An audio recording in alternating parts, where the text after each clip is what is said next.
I have always been asked this question, Rupin versus Buran Ghati. Which one do I do? And it's not a good question to ask me because I'm fond of both the treks.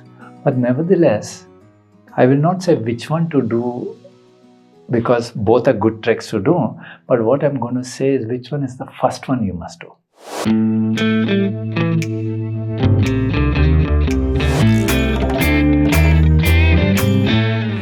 Now, Rupin Pass and Buran Ghati, more or less, both of them go to 15,000 and plus feet.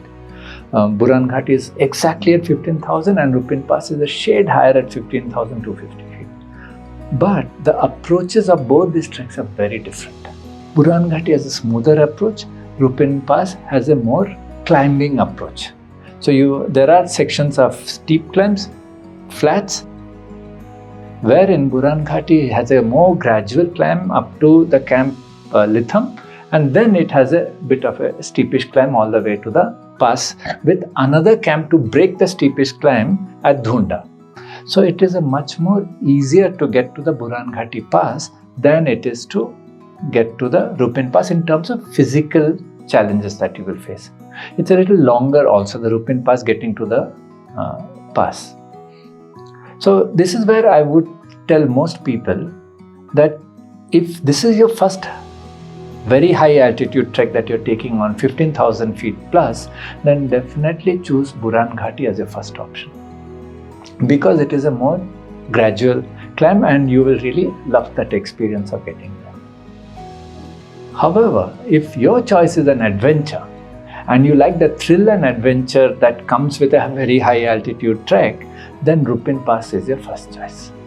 Now, why Rupin Pass is your first choice? Because Rupin Pass has this beautiful climbs that you're going to do from that lower waterfall. When you are at the lower waterfall and you're climbing to the upper waterfall, that's a beautiful section.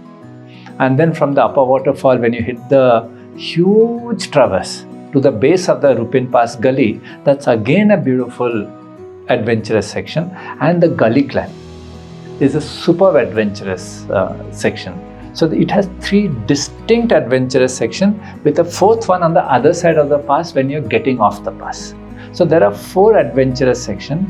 On the Buran Ghati trek, there are two adventurous sections. One is getting to the pass from Dhunda to the pass and one is getting off the pass on the other side, depending on which season you're doing it. If you're doing it early in the season in May, June, you will be rappelling down because the snow is high. If you're doing it in September, October, then you'll be traversing that whole section down on your foot, but equally exciting.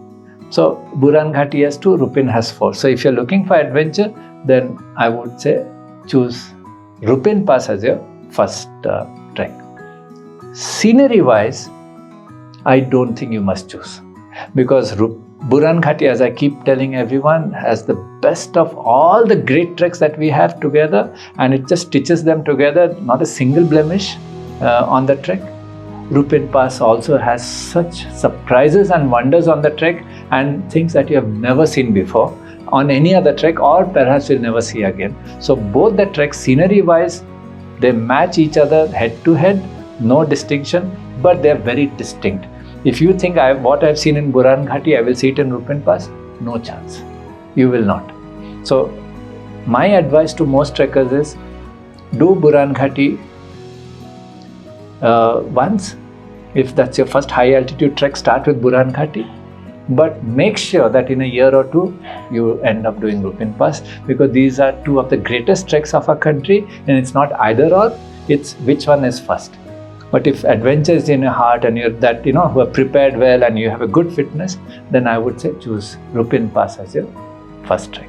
So that's what it is, Rupin versus Buran. And let there be no confusion. Just endless, I do not know why people talk about it.